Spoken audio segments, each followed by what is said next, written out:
जय हिंद, वंदे मातरम एंड भारत माता की जय। स्वागत है आपका on the Fauji show. Today we have with us very special guest Bhavna Chaudhary ji. Because special इसलिए क्योंकि ये 7 टाइम्स रिकमेंडेड है। ठीक है, 7 टाइम्स। एंड आज तक शो पे एक बार रिकमेंडेड, 2 बार, 3 बार एट मोस्ट आपने देखे होंगे, लेकिन 7 टाइम्स कोई भी कैंडिडेट ऐसा नहीं आया जो जिनके पास इतना एक्सपीरियंस है। तो भावना, I connected with Bhavna on Instagram and I'm it's an honor and a privilege कि आपने मेरा ये इनविटेशन एक्सेप्ट किया, so thank you so much. And Bhavna, जिसको नहीं पता है, एसएसबी मंत्रा करके एक इंस्टाग्राम पेज है, वो और उनके को-फाउंडर मिलके चलाते हैं। उस पे आप कनेक्ट कर सकते हैं इनके साथ। And Bhavna has been recommended for AFCAT 4 times, CDS के लिए 3 टाइम्स, इन टोटल 7 टाइम्स। ठीक है, आउट ऑफ 10 एसएसबी अटेम्प्ट्स। तो आज हम डिटेल में बात करेंगे भावना जी से।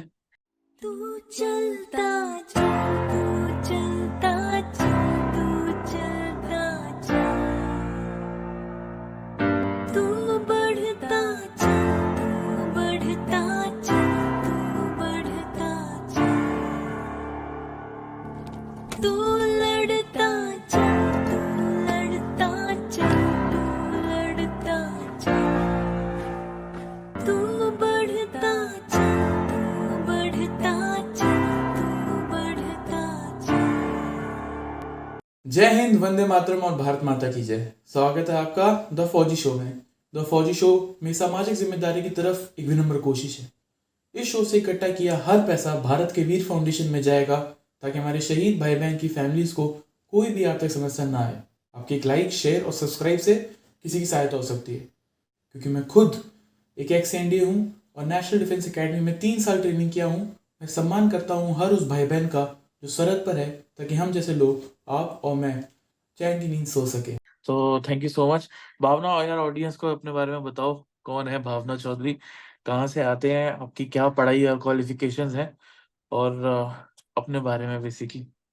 Thank you, sir. Namaste, everybody. Jai Hind.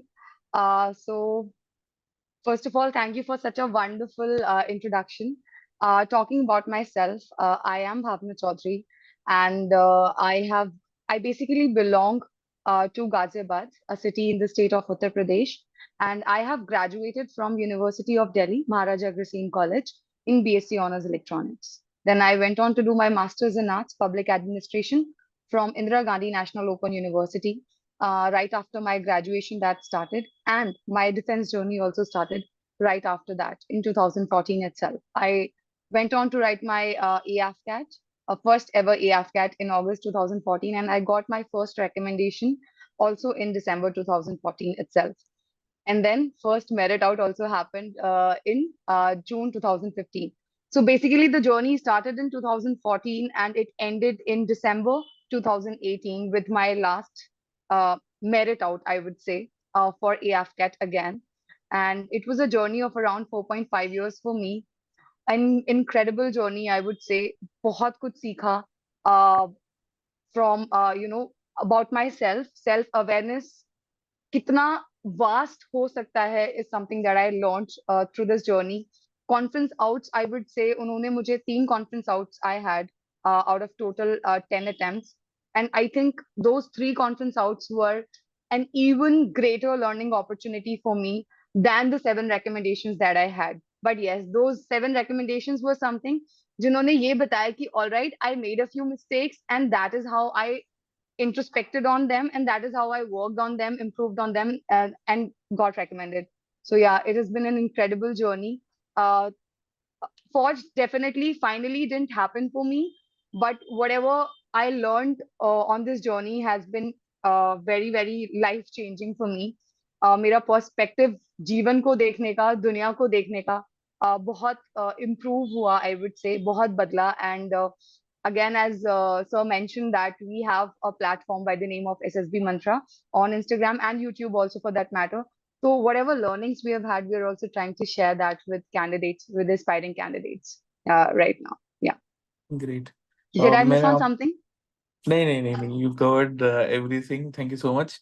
For those who don't know, 7 times AFCAT का रिटर्न निकाला है, 3 बार सीडीएस का रिटर्न निकाला है।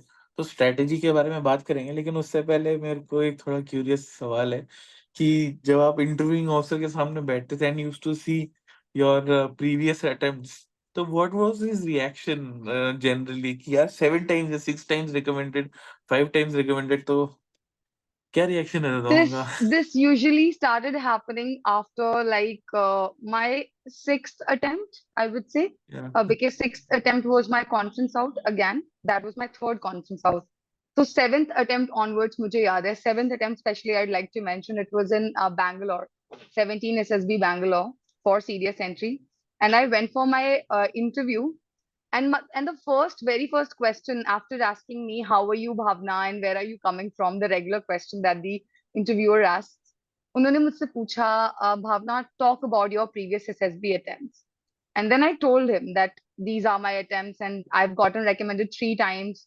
Uh, till that time, I was 3 times recommended and 3 times conference out. And then he was like, "Amazing." And then he told what went wrong, how have you introspected, how have you improved. And I told him, and then he was like, "Great." And after that, he was like, "All right, Bhavna, I'm done asking you questions. Do you want to ask me anything?" And I was like, "Oh my God, ये कैसा interview है?" Because generally, I am somebody who has had very long interviews. या Army में थोड़े comparatively छोटे होते हैं. This is what my observation in the 3 SSBs that I gave for Army. But for AFCAT, I've even had 2 घंटे लंबा interview. That shit. was like my fourth attempt. Very long interview. And then my interview literally went over in 5 minutes of it starting. And then when he asked me, "Do you want to ask me something?" I never asked any questions, but that day I did. Because I was like, I need to spend some time in the interview room. Otherwise, what will I tell people outside? That what has happened inside here. And then I asked him a question about, what life is going to be at academy. Like, and then he told me about it, and then he was like, "All right, Bhavna, thank you. You can leave now." And then I was like, अब आज भी नहीं recommend हो रहे हैं. Again, it's a conference out. Clearly, interviewer is clearly not very interested. So yeah, that was one very very सबसे छोटा interview मेरी life का. इससे लंबी तो मेरी कई conference चल गई हैं कई बारी. But anyway, उसके बाद वाले में भी हाँ, at times a lot of interviewers ask, even जब हमारा document verification होता है ना, right after the screening in, तो officers ही होते हैं वहाँ पे, all of those, and they used पहचानने लग गए थे बहुत सारे लोग तो ना, AFSB वाराणसी में a lot of officers, they started recognizing me, and not only me, I've heard similar instances from other friends of mine, SSB types only, who are like multiple times recommended, including Lakshika, that they used to be like, "तुम तो last time भी आई थी, तुम्हारा इस बार भी नहीं हुआ, तुम इस बार भी merit out हो गई." So we used to be like, yeah, we are just trying to, हम कोशिश कर रहे हैं that we conquer our hard luck, and we are trying our best to get over it. But yeah, तो होते थे ऐसे instances बहुत बारी इंटरव्यू में भी, और डॉक्यूमेंट वेरिफिकेशन जैसे मौके पे भी कई बारी पूछा जाता था. Great. While we can laugh at it right now, but I think this is a big eye opener. This should be a big eye opener for our government also, क्योंकि इतना recognized talent वो जाने दे रहे हैं अपने हाथ से. So we wish कि इस वीडियो के माध्यम से गवर्नमेंट सीटें बढ़ाए प्लीज फीमेल एस्पिरेंट्स के लिए, because there are so many stories out there. एक मैं चैनल देख रहा था इनसाइड एसएसबी पे, विशाली डागर मैम है, तो वो भी Right. काफी बार रिकमेंडेड है. फिर आप और आपके को फाउंडर की तो है ही कहानी. So and there so many candidates have met, they've been recommended 4 5 3 बहुत बार, लेकिन Hmm. Seats are so competitive, क्योंकि सिर्फ you know it's after a while it's not fair, I feel. So I hope vacancy बढ़े.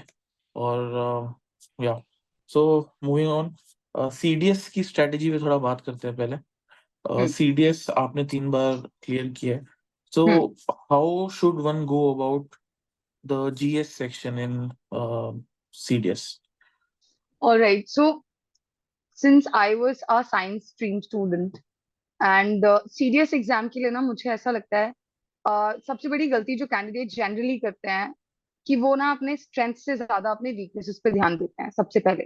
कि हम सबको एक ना आइडिया होता है अपने स्ट्रेंथ्स और वीकनेसेस के बारे में, कि all right, I am good at physics chemistry और बायोलॉजी, बट मेरा जनरली साइंस स्ट्रीम स्टूडेंट्स के साथ होता भी है, 10th तक we all despise social studies ना, कि हिस्ट्री कौन पढ़ेगा, ज्योग्राफी कौन, नहीं हम, I was not very interested to be very honest at that time.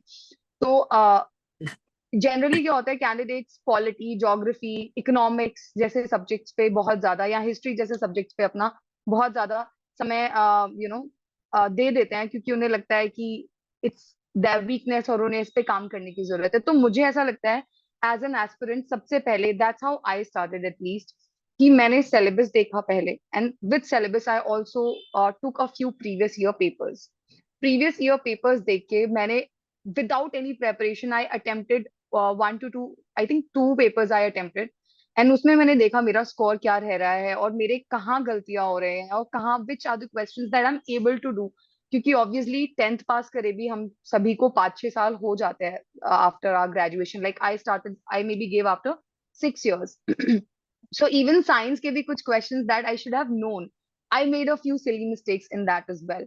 तो मैंने यही रियलाइज किया कि all right, maybe I have made a few questions wrong in science, physics, chemistry, biology and polity is also one of the subjects, क्योंकि मैं बहुत newspaper follow करती थी उस टाइम पे, और polity is one subject that I have an interest in. मैंने public administration में मास्टर्स भी किया है, तो उसमें भी काफी similar there is the syllabus which is overlapping between polity and public administration.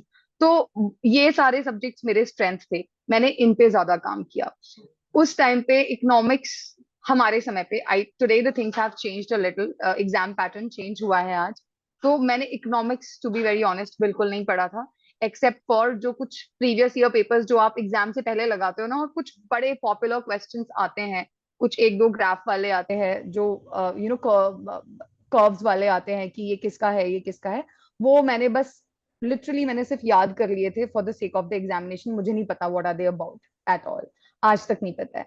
And then मैंने ज्योग्राफी किया था एंड करंट अफेयर्स किया था। तो मैं basically physics, chemistry, biology, polity and geography along with current affairs, इतना मैं करके गई थी। Current affairs was also one thing that I was very regular with, मतलब मैं बैठ के, ऐसा नहीं था कि चलो अभी एग्जाम आ गया है तो मैं 1 महीने पहले बहुत रटना शुरू कर देती हूँ, या 10 दिन पहले बहुत कुछ, all those compilations that we get, मैं वो कर रही हूँ। No, I was regularly reading newspaper, और उसके साथ साथ मैं ना हर दिन का कुछ, उस टाइम पे भी इनसाइड आईएएस का एक वो दे गिव डेली क्विज आता है उसका, तो मैं वो सॉल्व कर लिया करती थी every day. That was like a part of my routine, reading newspaper and all of this. उसके अलावा आई did not study for geography at all, sorry history at all, मैंने इकोनॉमिक्स नहीं पढ़ा था। और स्पोर्ट्स वगैरह के भी, या जो कुछ अवार्ड्स वगैरह के क्वेश्चंस आते हैं, ऑल ऑफ दैट वो करंट अफेयर्स से कवर हो जाता था। तो I think we need to understand the pattern of the paper along with our strengths and weaknesses, और स्ट्रेंथ और वीकनेस के हिसाब से आपने पेपर में कितना, किसका वेटेज है सब्जेक्ट का, आपको उस हिसाब से अपनी स्ट्रैटेजी बनानी चाहिए। The strategy might very for every candidate. somebody who belongs to a humanities background might find it easier to cover subjects like history, geography, economics, और आजकल even these subjects इनका भी जो वेटेज है वो comparatively increase हो गया है from the time when we were appearing. हमारे टाइम पे साइंस का बहुत अच्छा वेटेज हुआ करता था। तो I think that is the way, and कभी भी ये नहीं सोचना है कि मैं 100 में से 100 के सवाल अटेम्प्ट कर दूंगी, बिकॉज दैट्स द, वो उससे ज्यादा खराब अप्रोच आपकी पेपर खराब करने के लिए नहीं हो सकती है। यू नीड टू रियलाइज कि आप एक 4-5 सब्जेक्ट जो भी हैं, 6 सब्जेक्ट अपने पकड़ के चलें, उतना आप अच्छे से पढ़ें, and then you do multiple revision of that from that one book, one source. If you're making your own notes, whatever it is, don't jump on to different sources. Let me do 10 books for polity, 10 किताबें polity के लिए कर ली, लेकिन revision एक भी बार नहीं हुआ, कुछ नहीं याद रहेगा, पेपर में कुछ नहीं होगा। Attempting mock papers is very very important की, क्योंकि कई बारी पढ़ तो बहुत लेते हैं, एग्जाम में उसको रिप्रोड्यूस नहीं कर पाते हैं, वो याद नहीं आता है। सो पेपर अटेम्प्ट करना अपने आप में एक स्किल है, जो पेपर अटेम्प्ट करते करते आती है, कि हाउ आपका कितना गेस वर्क चल रहा है, कहाँ चल रहा है, किन सब्जेक्ट्स में चल रहा है, किन में नहीं चल रहा है। So I think this is the strategy that I basically had for GS, क्योंकि मुझे भी बहुत डिफिकल्ट लगता था। Great. Bhavna, we run a English communication cohort उसमें हमारे पास प्रोफेशनल लैंग्वेज ट्रेनर्स हैं एंड उसमें हमारे पास काफ़ी स्टूडेंट्स हैं जो जैसे गाँव के हैं या जो जॉब इंटरव्यूज़ की तैयारी कर रहे हैं। सो उनके बिहाफ पे मैं एक क्वेश्चन पूछना चाहता हूँ और अपनी एक सटल प्रमोशन भी करना चाहता हूँ। फर्स्ट मई से बैच शुरू हो रहा है तो link is in description, do check it out. लेकिन क्वेश्चन ये है कि कम्युनिकेशन कैसे इम्प्रूव किया जा सकता है किसी भी कैंडिडेट का। एज वी नो एसएसबी में communication is like the key, one of the factors. So how can one improve their communication and how are you guys doing it at SSB Mantra? Even I feel वहाँ पे भी आप लोग कुछ कर रहे होगे। Right. So at SSB Mantra, first of all, we don't have any specific course running for communication skills. मतलब Okay. ऐसा नहीं है कि SSB preparation के लिए अलग course है और communication skills के लिए अलग course है. But I'll come back to it, how we do it at SSB Mantra a little later on. Talking about, जैसे आपने बोला, a lot of candidates you have आपके program में जो enrolled हैं, जो गांव से आते हैं या who do not have such a background. मैं खुद, if I talk about myself, I was 7 years old or so when I shifted from my village to Ghaziabad. So basically, I belong to a village from the district of Gautam Budh Nagar. And मेरे family में आज तक, to be very honest, nobody talks in English the way I do. Not even my brothers. But I have two younger brothers, and three of us have studied in the same school. And after that, obviously, our interests varied, and we went on to do our higher studies in our, जो भी हमारा interest था. But schooling हमारी same जगह से हुई है. But till today, my brothers, I also belong to a typical Jat family. So we have a certain dialect जिसमें हम घर में family में बात करते हैं. And so I want to tell all the candidates who might be listening to us over here through this video कि ऐसा बिल्कुल जरूरी नहीं है कि आपके पास एक फैमिली हो या बैकग्राउंड हो या आप तभी कर सकते हैं. I will literally tell you examples when as a kid I was, you know, जिन बच्चों ने मेरा मजाक उड़ाया, even they must not have known at that age because we are also innocent in that age कि वो सामने वाले को बुली कर रहे हैं. बट आज ऐसे रेट्रोस्पेक्ट में लगता है कि I was bullied, but then I think no, even they were too naive and innocent to do that to me. But yeah, it happens. So when I joined school in class 1, I think, तो मैं गांव से आई थी, मेरा एक certain dialect था. And हमें तो ये बताया गया था कि जो फीमेल टीचर्स होती हैं उनको मैडम बोलते हैं. So I went there and I address them as madam. पर मेरे स्कूल में हमारी जो क्लास टीचर थी specially, she was an unmarried woman. So everybody used to call her miss, right? And they were all calling her miss. मुझे तो miss का concept ही नहीं पता, मतलब क्या है, what is this alien word, I had no idea. And I said madam, and everybody started laughing at me. And then when they were addressing her as miss, I could not understand what is it. So it really took me a week almost to understand कि भाई ये game क्या है miss का, और ये madam पे क्यों हंस रहे हैं. And then it really did hurt me a little as well कि मुझे लगता था यार मैं कल स्कूल जाऊंगी, again I'll be laughed at, पता नहीं वो लोग क्या बोलते हैं, मैं क्या बोल रही हूँ. सो इस लेवल पे as a kid 7 year old और 6 year old मैंने उस टाइम पे स्ट्रगल किया था. But then those 7 days, 6 days, the first week in school, that also made me decide as a 7 year old कि I have to be the best when it comes to talking in English, when it comes to communication skills. I have, whatever room I enter into, I have to try to be the best. Though I know I am not the best, but I think I am doing pretty good. I mean, there is still a lot of scope for improvement. पर वहां से शुरुआत हुई थी मेरी. I was in class 1 eight that time. मैंने class 3 से मेरे घर पे ना मेरे मम्मा पापा दोनों ही, उनकी बहुत बेसिक हिंदी मीडियम एजुकेशन है. My mother is a 10th pass, my father is a MA. But I know उस जमाने में एमए किस तरह से हुआ करती थी. He was already serving. उन्होंने सब ओपन से किया, और तो कोई भी अंग्रेजी का माहौल बिल्कुल नहीं था. मैंने क्लास 3 में मेरे घर पे टाइम्स ऑफ इंडिया आना शुरू हो गया class 3 onwards. And I only use to flip around the pages, daily times पढ़ लिया, फोटोज देख ली, या फिर those actors and models in beautiful attires. Literally it started like that, and then I started reading the headlines of the newspaper कि पढ़ना आ जाए, सिर्फ सही pronunciation आ जाए. Then I started volunteering school में एज अ किड कि मुझे थॉट ऑफ द डे बोलना है, या मुझे स्कूल की जो हमारी प्रेयर हुआ करती थी वो अंग्रेजी में हुआ करती थी, मुझे वो बोलना है। और फिर उसके बाद that is how this journey started. अब पहले I was laughed at because मुझे अंग्रेजी नहीं आ रही थी, and then in class 6th or 7th I was being laughed at because I was trying too hard to speak in English, and they were all talking जो अपना normal जिस तरह से हम अभी बात कर रहे हैं, they were talking like that. And whenever I was trying कि मैं stage पे जाऊं, मैं speech बोलूं, या मैं I should just try on my hands on this new language, so I was laughed at that point also कि यार ये why is she trying so hard, who is she trying to impress, what is she trying to do. But then it never affected me. I was This like, is which it's school? okay. This was a school in my city only, Ghaziabad Children's Academy. So it's a private school in Children's Academy. It's a good school. I have so much respect for that school because the teachers over there, the principal of the school, they were all so supportive towards me because they always recognized my efforts ki doesn't matter kitna galat ye kar rahi hai, but she is trying hard, and Hmm. definitely it also showed over the years ki improvement हुई है. तो मुझे ऐसा लगता है for all the candidates जो यहाँ पे हैं, आपको अगर कोई नहीं मिल रहा है ना बात करने के लिए, आपके फ्रेंड्स भी नहीं आपका मजाक उड़ा रहे हैं, आपके घर में भी कोई आपसे बात नहीं कर रहा है, आप अखबार उठाइए, रीड इट अलाउड शीशे के सामने. My parents also used to say कि क्या कर रही है. The first time I give my name for speech on 26th of January, मैंने खुद ही लिखा. I got it corrected by my English teacher. मेरा स्पीच जो भी था, she did that for me very graciously. And then मैं शीशे के सामने खड़े होके मैं पढ़ रही हूँ, and my parents are like what is she doing. एक दो शुरुआत में ना मुझे भी अजीब लग रहा था, that I was like what is this, मतलब क्या ही सोचेंगे ये लोग मेरे बारे में.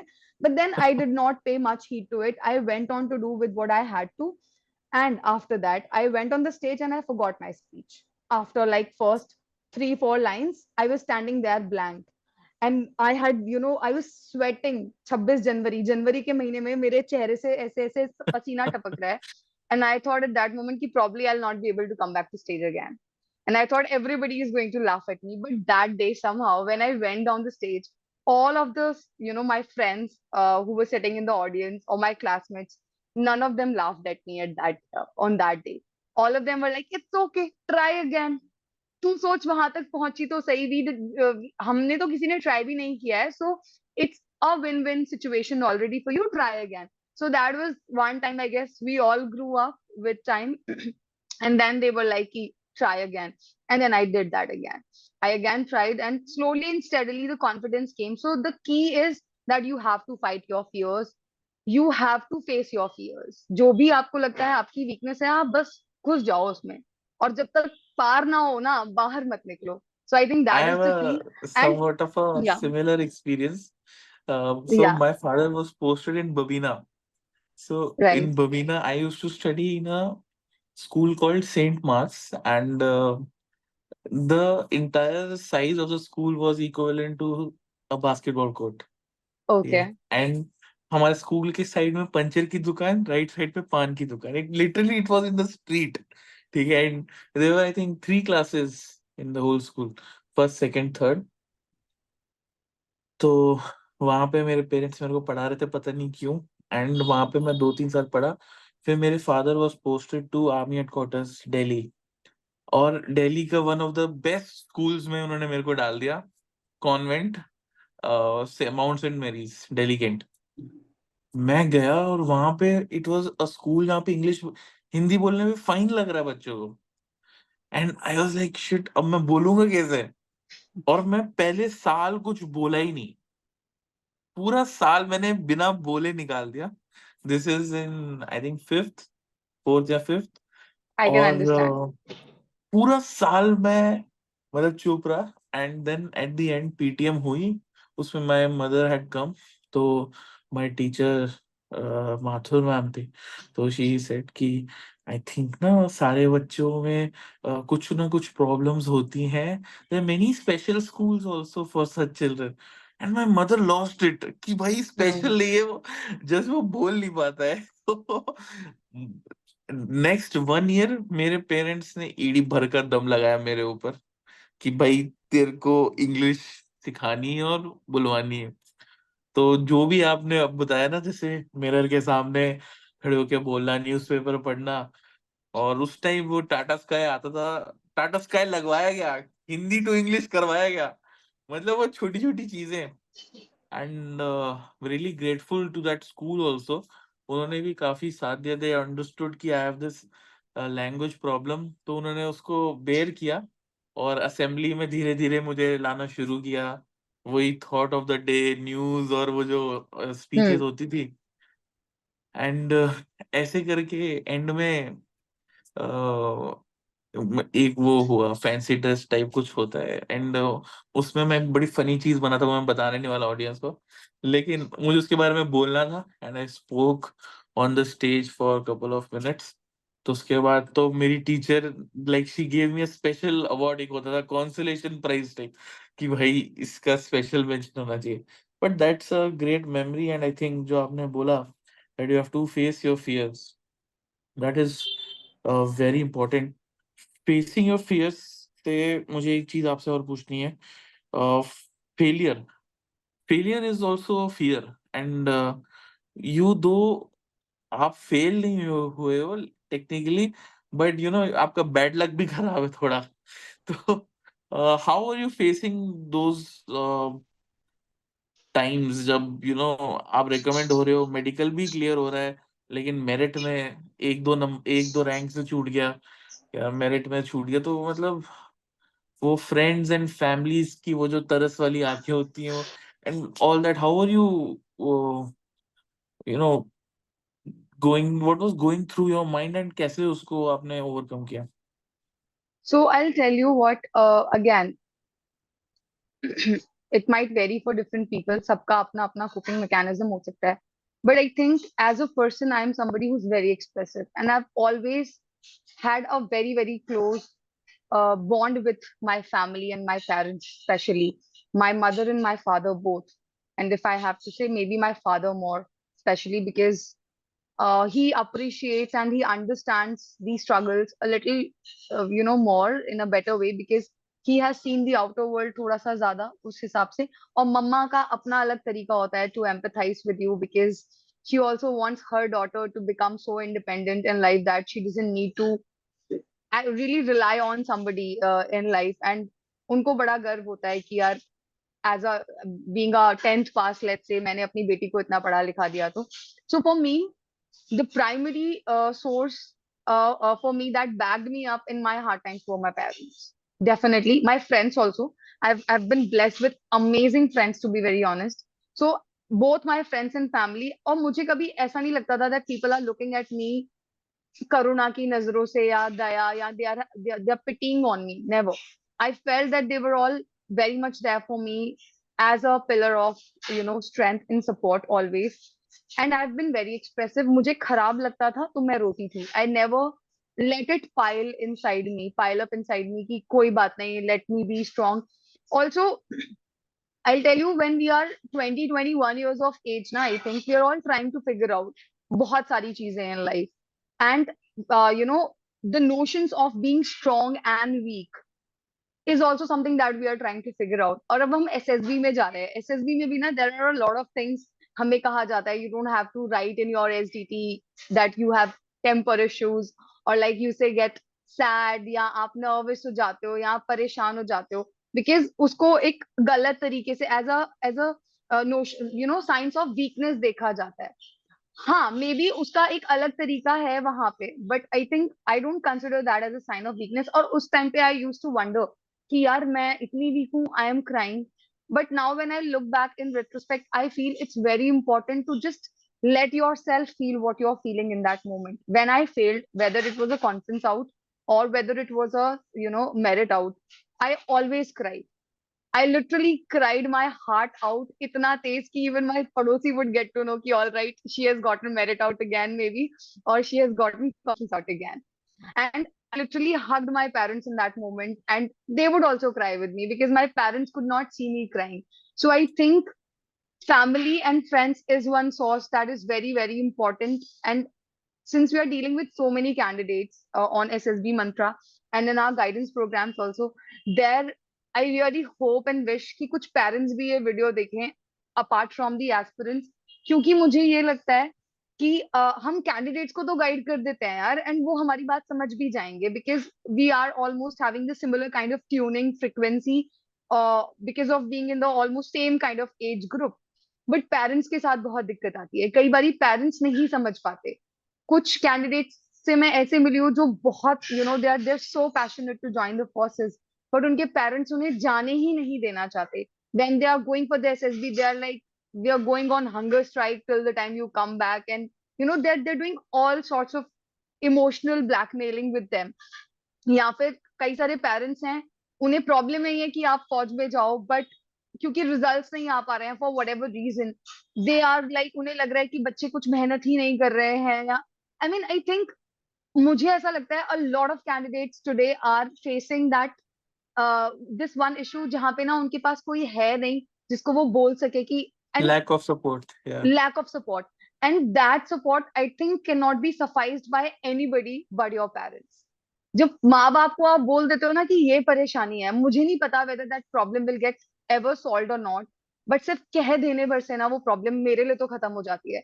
I literally used to say to my father कि can't you just, मैंने कहा बचपन में तो आप कोई भी खिलौना चाहिए होता था तो आप ले आते थे बाजार से, एंड मैं आपको बोल रही हूँ why isn't this happening, and my father literally used to say कि if I wish I could do that for you, but उतना बोलने से ना बहुत बहुत ज्यादा स्ट्रेंथ मिलती है, and then they be like it's okay बेटा, you get up again, you try again, and then they say that to you.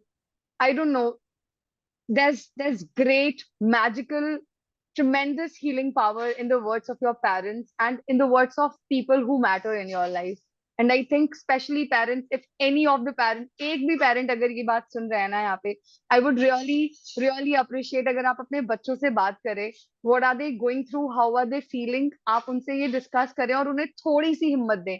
When parents back you ना, आप कुछ भी कर जाओगे life में. And I think that is the reason that even after failing so many times, I am in a happy place today. So yeah, that's how I faced the fear of failure for me. Correct.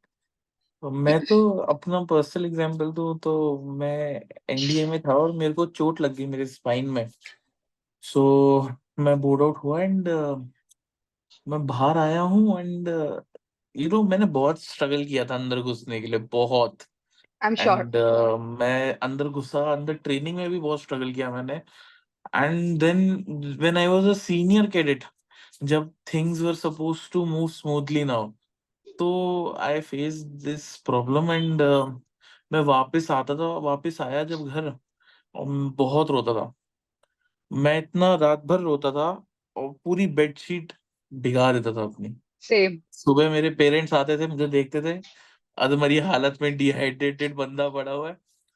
And क्योंकि मैं देख रहा था अपने कोस्टमेट्स को, literally अपने सामने मैंने पास आउट होते हुए देखा है. I so know. वो दुख इतना ज्यादा हो गया, I went into depression, took me around 2 years उससे निकलने के लिए. एंड अभी भी मेरे को कभी कभी होता है, गो बैक इन टाइम, मैं सडनली बैठा हुआ हूँ और कोई ऐसे ऐड आती है, कोई मूवी आती है. एक तो ये लक्ष्य मूवी ने दिमाग खराब कर रखे लोगों का. I would like to file a petition, please ban that wonderful movie. ठीक है. जब भी प्रीति जिंटा को भी देखता हूँ मैं आईपीएल में खेलते हुए, मुझे पीटीएसडी हो जाता है. तो इतना वो दुख है अंदर. But that's the only way, parents and friends का support, and talk it out guys Talk it and out. Girls, talk it out. ठीक है. Okay, moving ahead. एसएसबी में आते हैं थोड़ा, बिकॉज Hmm. इस फील्ड में आपकी थोड़ी एक्सपर्टीज है, थोड़ी नहीं बहुत एक्सपर्टीज है. तो स्क्रीनिंग वाले पार्ट पे आते हैं. What is the common mistakes जो कैंडिडेट कर रहे हैं जिसकी वजह से वो काफी स्क्रीन आउट होते हैं, because you have been screened in all the attempts, 10 के 10. All the time. तो Right. What are the basic things one should keep in mind? तो स्क्रीनिंग के लिए ना, आई ऑलवेज से दिस, शुरू से शुरू करते हैं. पहला टेस्ट OIR. OIR जनरली काफी इजीली डुएबल होता है. And as I mentioned again, मैंने AFCAT के लिए या फिर फॉर OIR ऑल्सो कभी बहुत ऐसे अलग से बैठ के तैयारी नहीं करी थी, because I was a good student. When 10वीं तक मेरी मैथ्स पे बहुत अच्छी पकड़ थी. My reasoning abilities have been like good. तो मेरा quantitative aptitude, reasoning aptitude has been good. तो मुझे बहुत मेहनत नहीं लगी उसमें, बट कई बारी एक दो सेट्स ऐसे भी आते हैं डिफिकल्ट, जिसपे आपको थोड़ी डिफिकल्टी हो सकती है. Like I got one such set, 72 और 75 questions were there, and I think they gave us 28 minutes और सो इन बैंगलोर. इतने ही 72 सवाल टाइप्स का एक एक दो सेट्स थे, और इतना इतना समय था. And just because of OIR that day I felt कि maybe today I will get screened out, because बहुत सारे सवाल थे एंड सवाल भी डिफिकल्ट थे. पहले पेपर में कुछ गलतियां करी, I compensated for that in the paper 2 दो. ठीक है, तो अगेन OIR हर किसी के लिए अलग हो सकता है. For me it was doable very easily, क्योंकि मेरा बैकग्राउंड बोलो या मेरी हमेशा से बचपन से मेरी काफी पकड़ रही है उन सब्जेक्ट्स पे. किसी के लिए शायद ना हो ऐसा, somebody might come from a medical background, या कुछ लोगों का मैथ्स में उतना इंटरेस्ट नहीं होता है या वो वीक भी होते हैं, so they might not have that kind of hold on that. तो आप OIR आपने मेक श्योर ऑलवेज करना है that you have to get an OIR 1. OIR 2 कभी सवाल ही नहीं है. Always try and attempt more than 95%, 95 to 100 के बीच में, ताकि तुम्हारे 90% से ऊपर ही आए दोनों पेपर में cumulatively. That is the first thing. So now you have check the first thing कि पहला हो गया, OIR is done. Now the second thing that comes is your story writing, right. PPDT में पिक्चर परसेप्शन. तो picture में generally candidates को बहुत डर रहता है कि यार PPDT में ना पिक्चर बहुत ब्लर आती है, और बहुत ब्लर होने के चक्कर में पता नहीं चल रहा है कि पिक्चर में हो क्या रहा है. I would like to give you a दूसरा इसको देखने का नजरिया, तरीका, एंड दैट इज कि पिक्चर ब्लर है, you use it to your advantage ना. अगर पिक्चर में बहुत क्लियर हो जाएगा तो फिर आपके पास कोई ऑप्शन नहीं बचेगा but to write what is shown in the picture, to write something around that. But if the picture is blur, every candidate might view it and might perceive it as like very differently. आपको जो भी दिखाई थोड़ा बहुत पड़ रहा है, you associate with it. आपका कोई previous experience अगर आपको recall हो जाता है, anything good that you have seen or done in your life, you write a story around it by bringing that picture into it, right? Or by like making your story around that. And आप एक बढ़िया story लिखिए जिसमें आपका hero के पास कुछ power हो, कुछ अथॉरिटी हो, जिससे आप whatever you choose as a theme of your story, वो उसमें कुछ पॉजिटिवली कर पाए, right. And then write a good action for that aim, जो भी उसने अपना सेट किया है in the backdrop of the story. आप उस एम को अचीव करने के लिए बढ़िया एक्शन लिखिए, and then your story should always end on a positive note. आपने बढ़िया स्टोरी लिखनी है कुल मिला के. So that is the second thing. The third thing is narration of the story. अब नरेशन अगेन कम्युनिकेशन स्किल्स तो 90% जनता का प्रॉब्लम है, आई थिंक, राइट. सो उसके बारे में वी हैव ऑलरेडी डिस्कस्ड कि आपने उसके लिए भी कैसे प्रिपेयर करना है. Reading aloud, practising in the mirror, watching English content on TV, YouTube, और आप जितना भी जो भी कर सकते हैं, talk to mirror, talk to fan, talk to table. कोई नहीं है बात करने के लिए. You have to find ways to get through it, right? So narration has to be confident and has to be fluent, right? And then comes your GD में भी आपने बहुत एक्टिवली पार्टिसिपेट करना है. अब इन चारों चीजों को मैं बहुत अलग डेप्थ में डिस्कस कर सकती हूँ, but that might again take a lot of time. तो मेरा कहने का मतलब ये है कि ये चार चीजें हैं जिसमें आपको अपना बेस्ट देना ही देना है.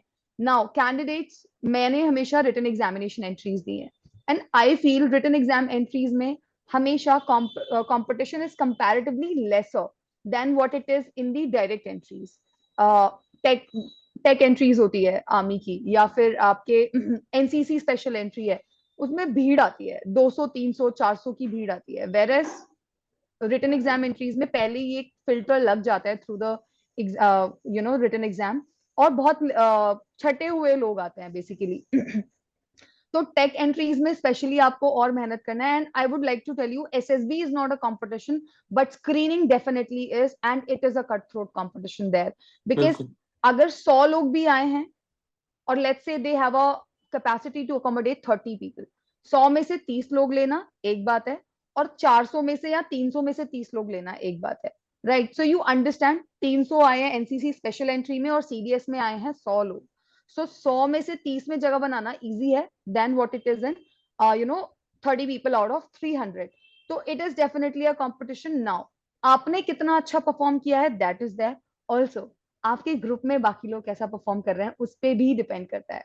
A lot of times sir what happens is we get a lot of queries from candidates हमारे DMs में आ जाता है कि मैंने तो स्टोरी भी बड़ी अच्छी बनाई थी, मैंने तो नरेशन भी बड़ा अच्छा किया था, जीडी में भी मैं तो बहुत बोला या मैंने बहुत अच्छा बोला, और कोई तो बिल्कुल नहीं बोला या किसी ने तो रकेस क्रिएट कर दिया था and still they got through and they didn't take me.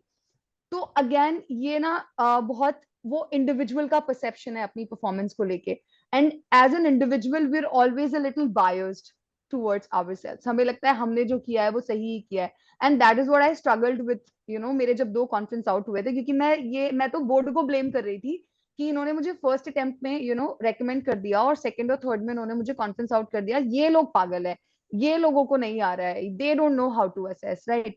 But it is never the board who is problematic. It is us, our performance, or maybe people around us are doing better than us. हम उन्हें जबरदस्ती being judgmental, हमें लग रहा है हम तो बड़े अच्छे हैं, सामने वाला खराब है, हम उनको एक बैड लाइट में देख रहे हैं. So screening is बहुत dynamic. Your own performance in all of these 4 things that I mentioned: OIR, story writing, your narration, and your participation in the GD. Along with that, how others around you are doing. That वो बहुत मायने रखता है.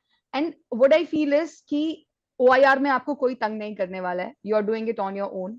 Story writing, you are writing on your own, nobody is coming in, कोई interfere नहीं कर रहा है आपके स्टोरी राइटिंग प्रोसेस में, and nobody is even interfering in your narration. वो 1 मिनट 30 सेकंड 15 सेकंड जितना भी आपको एसएसएस अलाउ करते हैं, that is yours completely. So you have to nail that individual part of the screening completely. Now coming to the GD, I'd like to address it थोड़ा सा detail में. My experience, generally candidates की tendency होती है screening में, GD में, कि वो उनको लगता है मेरी story has to be chosen as the group story. मैंने अपने 10 एक्सपीरियंसेस में एसएसबी के यही देखा. हमेशा सबको लगता था मेरी स्टोरी चूज हो जाएगी तो बहुत अच्छा हो जाएगा. नहीं, इट्स नॉट अबाउट. आप ना सुनिए, एसएसबी इतना ब्यूटीफुल प्रोसेस है, मुझे तो ऐसा लगता है कई बारी कि आपको ना कोचिंग या गाइडेंस की भी जरूरत नहीं है अगर आप उतने ऑब्जर्वेंट हैं बाय नेचर. जब जीडी शुरू होनी होती है, so the GTO instructs you there that gentleman और ladies, after narrating your individual stories, the group will discuss amongst themselves and come to a common group story with which, if not everybody, majority of the group agrees, right? So it is a common group story first of all, and with which, if not everyone, at least majority should agree. And it's not, they're not saying ki discuss amongst yourself and choose all of one person to be chosen as the group story. That's not the instruction. Instruction ही बोल रहा है कि common group story होनी है. So जब narration चल रही है ना सभी की, as a candidate मेरा ये endeavor होता था कि if I am sitting बीच में और यहाँ से शुरू हो रहा है, so I would listen to everybody's story. यार मैं भूल जाती थी अपनी कहानी के बारे में बिल्कुल कि मैंने अपनी स्टोरी भी नरेट करनी है. आई वुड लिसन कि चेस्ट नंबर 1 ने क्या बोला, 2 ने क्या बोला.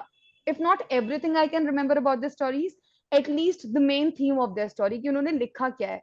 व्हाट, लेट्स से किसी ने स्वच्छता लिख दिया, किसी ने पोल्यूशन लिख दिया, तो किसी ने कुछ और तरह का अवेयरनेस कैंपेन कर दिया. I would listen to the main themes at least. और जब आप ये करते हैं and you also give a smile to the person who is narrating, उससे भी आपकी एक डायनामिक बनती है हर किसी के साथ, right? And it gives a lot of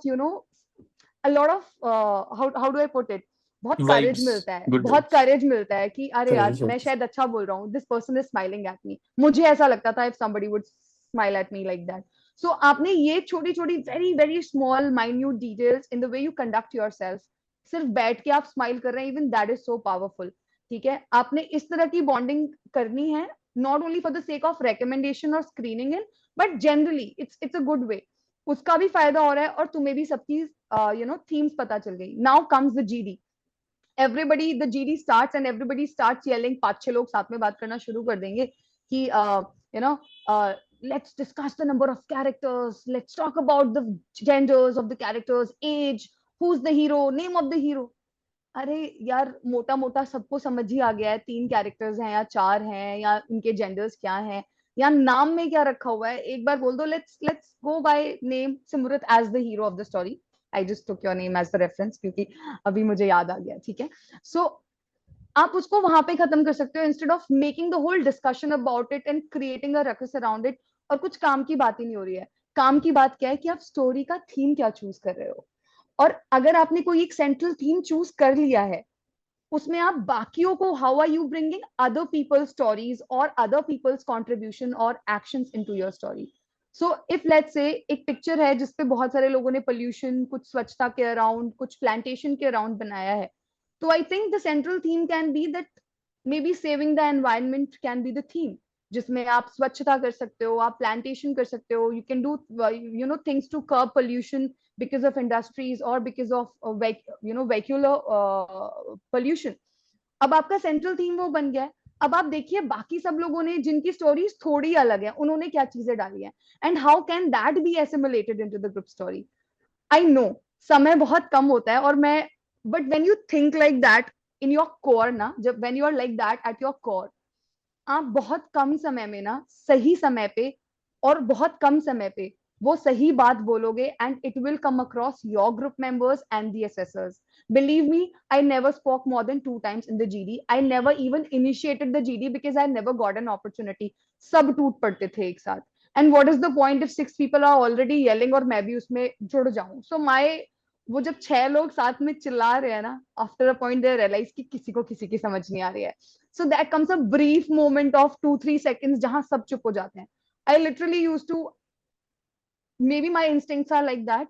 I always pick those 2-3 seconds. I raised my voice, modulated my voice, and I made my point that let's take this theme as the central theme, since most of us have made around stories this, around this theme, and we can add other actions like this जो भी उस group में discuss हुआ है, and that's it. And after that I'm quiet. And maybe again, if I got one more opportunity, I'd say something to wind up the story or something. और अगर किसी ने सुन लिया ना, 2 लोगों ने भी, so they would appreciate that. मुझे usually screening GDs में support मिल जाता था group members का, और maybe the assessors listen, and maybe that worked. तो मुझे लगता है ये तरीका है, ना कि ये बोलना कि मैं तो ग्रुप स्टोरी नरेट करूंगा और मेरी ही स्टोरी चूज हो.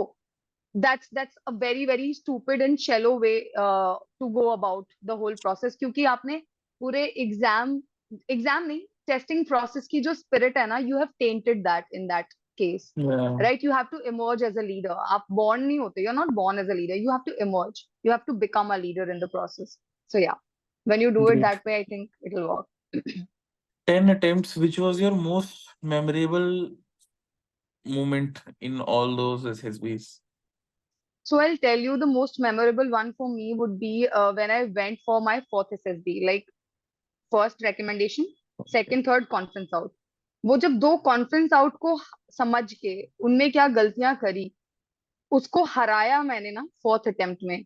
सो I remember when I went for my conference, actually दो है. मेरा इंटरव्यू 2 घंटे लंबा था first of all in that attempt. So he was, I think, a South Indian, my interviewing officer, and he had such a nice smile on his face, and the interview started with that very nice smile, and it went on and on and on.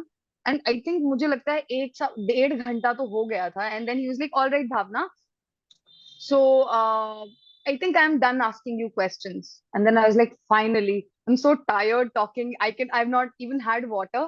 Finally, दो मुझे बातें करने का बहुत शौक है, but then I was also tired. थोड़ा तो pressure होता ही है इंटरव्यू रूम में बैठने का. And then he's like, all right, and it was raining that day. So he says, all right, Bhavna, what do you do in such a rainy weather generally, if it is raining?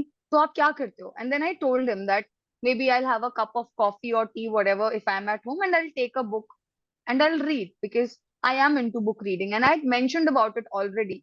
So probably he tricked me into believing कि interview खत्म हो गया है.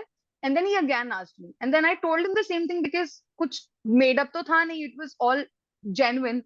And then again the whole discussion around book reading, what all books you have read, what is the latest book you have read, who's the author, and other things that you do in your spare time. And again it went on for, मुझे याद भी नहीं अभी because it was in 2016.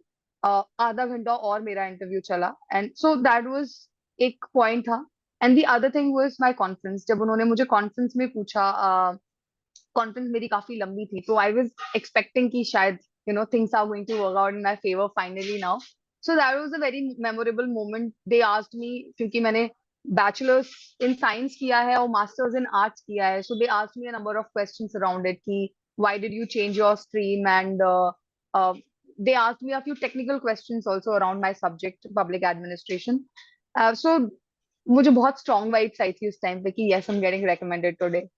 So that was a highlight for me. I think दो conference out के बाद दोबारा से recommend होना. फर्स्ट टाइम जब रिकमेंड हुए थे तो उसमें क्या फीलिंग आई थी जब आपका चेस्ट नंबर पड़ा था? Oh, that was क्योंकि ना as I told you SSB में जाके पता चला था फौज में जाना है. उससे पहले तो I was looking for a way out कि घर वाले थोड़े ताने कम मारे. ग्रेजुएशन के बाद कुछ किया नहीं है. None of the competitive exams I was able to crack. So I was literally looking for a career opportunity at that point in time. SSB में जाके I started falling in love with फौज क्योंकि I came from a civil background. So when my chest number was called, I was like, मेरे घर वालों को ये था, she has gotten screened in when I called my father that I've gotten screened in, and then phone जमा हो गए थे. तो मेरे घर वाले तो लाइक स्क्रीन इन हो गई है, बस और क्या चाहिए, अब कोई दिक्कत नहीं है, अब तो वापस आ जाए 5वें दिन, कोई प्रॉब्लम नहीं है. एंड 5वें दिन क्या, my father had accompanied me for SSB. वो मुझे छोड़कर गए मेरे स्क्रीनिंग के बाद. He went back to Ghaziabad. I was in Dehradun. It was in 1 AFSB Dehradun. And I think after one day after again he came back because he thought हर दिन rejections होती है. उनको लगा कि third day, second day, fourth day, every day rejections are happening. So he thought maybe पता नहीं वो कब बाहर आ जाएगी और वो कहाँ जाएगी. She is not even having phone, so let me go back. He came to Dehradun and he was मतलब वो देहरादून के पुलिस स्टेशन में he was staying क्योंकि he is in police. तो वो वहां पे रुके हुए थे and he was waiting every day for my call कि all right अब मैं बाहर आ गई हूँ. और जब मेरा 5वें दिन नाम आया तो for me I was like it is unreal यार. मतलब कोई बैकग्राउंड नहीं है, कोई अफसर नहीं है आज तक फौज में. It was really unreal. You won't believe I was not able to sleep the whole night when I travelled back to Ghaziabad from Dehradun. हम वॉल्वो में थे, पापा सो गए एंड आई वाज इतनी ज्यादा एक्साइटमेंट थी. आई was like what has just happened. And when everybody got to know, I called my father. He told everybody out of ecstasy and happiness. And so मेरे father के एक दूर के friend है, he is serving in Air Force currently also. At that time he was also there. So he's like, great, your daughter has made it in first attempt. She's a born officer now. She's joining, she's become officer. And I was like, become officer, wow, nice. मतलब थोड़े आसमान में ही उड़ गए थे. So yeah, it was Great. a very very surreal, unreal feeling for me. मतलब 10th attempt आप recommend हो गए हो, लास्ट अटेम्प्ट और मेरिट लिस्ट का वेट कर रहे हो. मेरिट लिस्ट देखते हो या आप मेरिट आउट हो गए फिर से. What was going in your mind? oh, that one was again very difficult. Before my last merit was about to come, I think 7-8 दिसंबर को आई थी. And I was literally telling my mother on a Sunday कि अगर ये नहीं हुआ तो मैं क्या करूंगी, मुझे नहीं पता. Like I can't imagine myself doing anything else other than defense. And I literally मतलब उस टाइम पे ना काफी ऐसे नेगेटिविटी भी हो रही थी कि क्या ही होगा अगर ये नहीं हुआ. And I don't think I will be, मतलब थोड़ा सा ज्यादा एक्सट्रीम हो गया था उस टाइम पे क्योंकि अटेम्प्ट्स भी इतने ज्यादा हो गए थे. और इतनी सेल्फ हेल्प किताबें पढ़ ली थी ना मैंने. Who will cry when you die and Alchemist. मतलब आई थिंक मैंने कोई किताब छोड़ी नहीं थी उस टाइम पे ना. Think and grow rich, I have read all kinds of books at that time. और मेरे दिमाग में ये था कि with my sure hard work and dedication I would overcome and conquer the hard luck that's been going on in my life. But unfortunately that couldn't happen. And again, as I told, I cried a lot, my parents cried a lot. And slowly and steadily our time heals everything. When you are a fighter from inside now, you just can't help but again get up and try and explore things and do things. So yeah, बहुत मुश्किल था. But I did come out of it eventually with time, with family support, and with that spirit inside you that just doesn't let you give up at any point in time. Great. On that note, thank you so much for accepting my invitation and channel पे आने के लिए. It was an honor and a privilege to talk to you. इतनी आपकी impressive personality है and I am sure audience को भी काफी कुछ सीखने को मिलेगा आपसे in terms of कि SSB के लिए क्या mindset होना चाहिए, फौज के लिए क्या mindset और उससे बड़ी जिंदगी के लिए क्या mindset होनी चाहिए. So thank you so much And last question which I would like to ask you is ki, what is your message to the defense aspirant out there who is preparing written के लिए, SSB के लिए, किसी के लिए? तो what's your message to the aspirant? My message would be कि आप डिफेंस बैकग्राउंड से आते हैं, आप सिविल बैकग्राउंड से आते हैं, आप गांव से आते हैं, आप शहर से आते हैं, डजेंट मैटर आप कहाँ से आते हैं। अगर आप ये सच में करना चाहते हैं, कुछ तो ना मेहनत पहले खुद शुरू करो before going to anybody else for any sort of help. I hope this really reaches out to as many people as possible. पहले ना खुद शुरू करो because it is a battle and it is your life. Battle भी नहीं, it is your life and you have to live it on your own. People can just, guide you and can give you a direction to some extent, but ultimately it has to be led by you. Your life has to be led by you.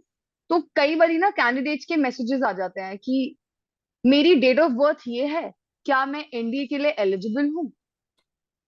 मतलब that's the most. I just hate that question.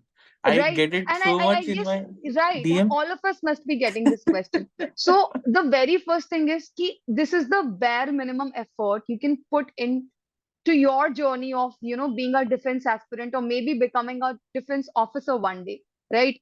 At least आप में इतना, आज Instagram है, जब 10 साल पहले हमारे टाइम पे या हमसे भी पहले जब बहुत सारे, देव बिन some great officers that we have had in our forces who have led our country, our forces in such an impeccable manner.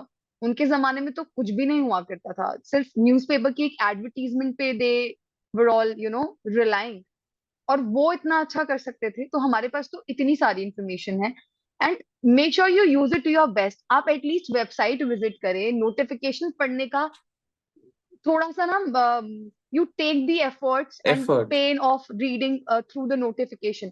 आप किसी के पास हेल्प मांगने जाएं उससे पहले आप ये कहें कि जी मैं इतना जानता हूँ ऑलरेडी इस एग्जाम के बारे में। Now Great. maybe and I've had such candidates as well who are Yeah, now I've serving as I've well, who are now also into uniform as interacted well. with many.